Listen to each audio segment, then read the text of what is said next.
los síndromes paraneoplásicos neurológicos. Este es otro tipo de síndromes paraneoplásicos.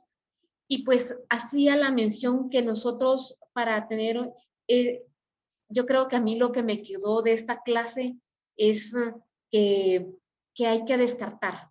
La palabra aquí que yo quisiera que se nos quedara es descarte. Entonces, porque tenemos pacientes con sintomatología neurológica. Entonces, esta sintomatología neurológica primero tenemos que descartar que no sea porque el paciente pues tiene una metástasis cerebral, que no tenga compresión medular, que no se esté dando la sintomatología neurológica o que no sea por la quimioterapia administrada, ya sea que presente un edema citotóxico por la administración de quimioterapia. Entonces, ¿y qué es lo que pasa con un síndrome paraneoplásico neurológico? Bueno, entonces, lo que pasa es que hay un entrecruzamiento de lo que es la inmunidad de las células T. Entonces vienen y reconocen o podríamos decir que confunden los anticuerpos, vamos a ver, los antígenos que están en lo que es la superficie del tumor, y hay pocos tumores que pues presentan este tipo de antígenos y las células T las confunden con lo que es pues las neuronas y lo que entonces menciona que pueden haber dos tipos de síndromes paraneoplásicos neurológicos. Entonces, hay anticuerpos para antígenos intracelulares y hay anticuerpos para antígenos extracelulares. Bueno, entonces aquí en esta A tenemos lo que es, este es una muestra donde observamos neuronas y lo que podemos ver es cómo se pinta el núcleo son anticuerpos anti-U. Entonces, y aquí lo que, pues, esta era una muestra de corteza cerebral de un adulto, este es un humano, y tiene anticuerpos para U. Aquí tenemos, esta es un corte de lo que es un cerebelo de rata, y luego vamos a ver el por qué, pues se mira lo que es aquí, lo que son las muestras, y por qué en una utilizaron corteza cerebral y en el otro utilizan cerebelo. Pero aquí lo que tenemos es anti-yo. Ese es el nombre del anticuerpo. Y entonces esto lo que se observa aquí es que estos anticuerpos anti-yo están en lo que es atacando lo que son las células de Purkinje en el cerebelo de la rata. Y más que todo, pues es nuclear. Células de Purkinje y están atacando pues el núcleo. Y aquí vemos nuevamente cerebelo de rata. Y entonces, aquí lo que está haciendo son anticuerpos TR. Y nuevamente son células de Purkinje, pero aquí lo que vemos un poquito más se ve como punteado. Entonces, así se describía que eran células de Purkinje, pero que pues se observaba punteado los anticuerpos. Y aquí en el cuadro D tenemos lo que es son anticuerpos MA2, y nuevamente es corteza cerebral de humano, y lo que observamos pues son neuronas, y lo que está marcando el anticuerpo son los nucleolos y levemente lo que es el citoplasma.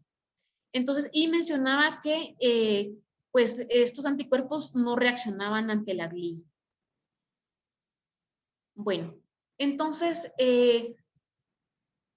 Primero que nada, vamos a dividir los síndromes para neoplásicos neurológicos en que pues hay, los anticuerpos pueden ser, como ya lo mencioné, que sean anticuerpos intracelulares, o sea, para antígenos intracelulares o anticuerpos de superficie celular.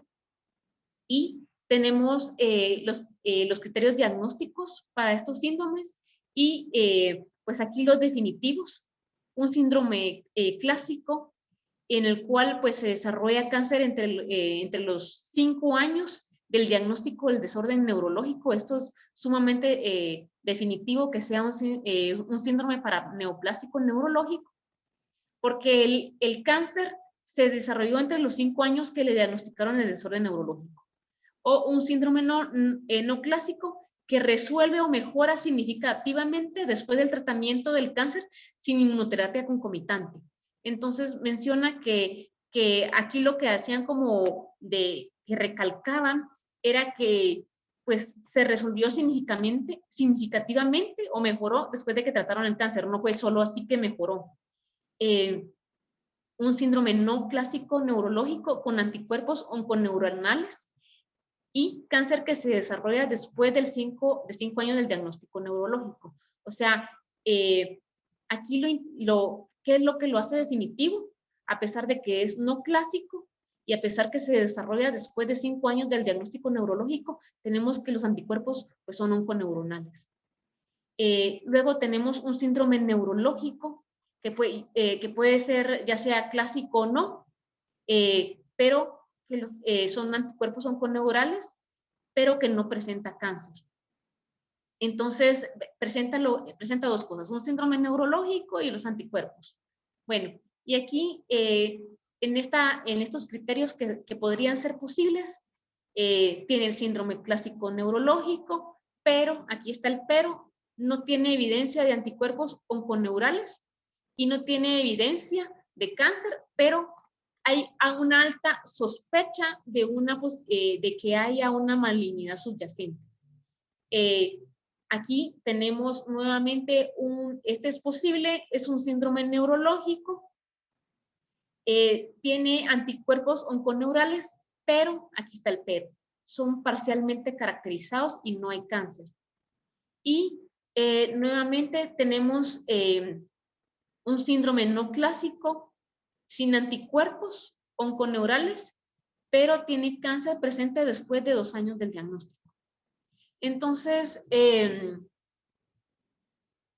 no siempre que tengamos los anticuerpos onconeurales va a significar que tengamos una neoplasia. ¿Qué pasa si nosotros tenemos estos anticuerpos que están bien caracterizados? Pues menciona, De Vita menciona que lo que puede hacer es que haya habido, que por medio de la inmunidad del cuerpo haya habido una destrucción de lo que era esta neoplasia primaria, pero que hayan quedado los anticuerpos. Entonces, hay posibilidades de que tengamos los anticuerpos, pero que no tengamos neoplasia. Y también el hecho de que las personas que tienen cáncer de pulmón, de células pequeñas y que presenten los anticuerpos onconeurales, no significa también que por tener los anticuerpos y por tener el cáncer van a tener un síndrome para neoplásico. Entonces, ¿qué es lo que vamos a hacer primero que nada? Pues, bueno, como les mencionaba, tenemos anticuerpos intracelulares. Estos anticuerpos intracelulares, pues sí, van a encontrarse séricos, pero los anticuerpos que son para la superficie celular, por lo regular solo los vamos a encontrar en lo que es el líquido cefalorraquídeo. Entonces menciona que De Vita que lo que debemos de realizar es una extracción de líquido cefalorraquídeo. ¿Por qué? Porque tenemos un síndrome neurológico Y como les mencionaba, esto es por descarte. Entonces nosotros tenemos que descartar pues que el paciente pues no tenga una meningitis, un proceso infeccioso o inflamatorio que nos esté causando este tipo de sintomatología. Y además, pues podemos utilizar el líquido cefalorraquídeo para buscar los anticuerpos de superficie de neuronal. Entonces, pues aquí tengo esta tabla donde tenemos los anticuerpos como más comunes. Estos son los anticuerpos onconeurales que les mencionaba. Entonces, aquí tenemos los que les mencioné en las primeras imágenes, el anti-U, el anti-YO, el anti-TR y el anti-MA2. Bueno, entonces si se recuerdan, pues los primeros que les mencioné, o sea, había uno de humano y uno de rata. Entonces, en los de humano que les mencioné, pues era el U. Y pues como podemos ver, el síndrome paraneoplásico que puede dar es una encefalitis límbica, degeneración cerebral paraneoplásica, neuropatía subaguda sensorial. Y las malignidades más comunes que nos los van a producir es el cáncer de pulmón microcítico. Si se recuerdan, tenemos lo que era el anticuerpo YO y en la imagen que teníamos pues era cerebelo de rata. ¿Y por qué? Pues porque produce una degeneración paraneoplásica cerebelar, ataca las células de Purkinje. ¿Qué malignidad nos lo va a causar? Pues el cáncer de mama o el de ovario. Tenemos aquí también lo que es el anti-MA2, que nos puede causar una encefalitis límbica. ¿Y quienes no lo va, qué malignidad? Pues el testículo. Si se recuerdan, pues también era corteza cerebral humana. Y el anti-TR, que también teníamos cerebelo de rata, que nos puede causar lo que es una degeneración paraneoplásica cerebral y que no lo puede causar pues un linfoma de Hodgkin. Entonces, pues aquí este es un síndrome paraneoplásico, este es Opsonus myoclonus. Entonces, ¿qué nos puede causar este síndrome paraneoplásico? Pues nos los podría causar lo que es un linfoma de Hodgkin o lo que es un ependimoma. Entonces, en niños. Entonces, pues solo se los quería mostrar porque es como, pues bastante impactante, los movimientos son agresivos en el ojo y mencionaba que puede tener movilidad para todos lados. Entonces, pues, pues para terminar de comentar de los síndromes paraneoplásticos neurológicos, pues menciona que pueden ser tanto neurológico central como neurológico, como lo que es neurológico periférico. Entonces, en lo neurológico central, pues podemos tener el síndrome de Eaton-Lambert, y también podemos tener todos estos que se mencionan aquí.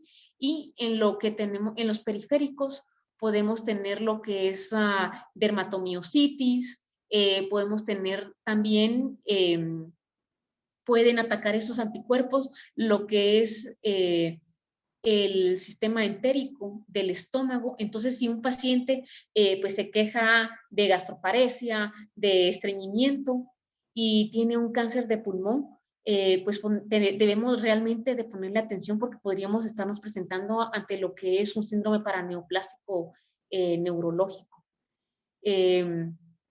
Y pues esto era lo que había preparado para el día de hoy. En las conclusiones que tengo es que el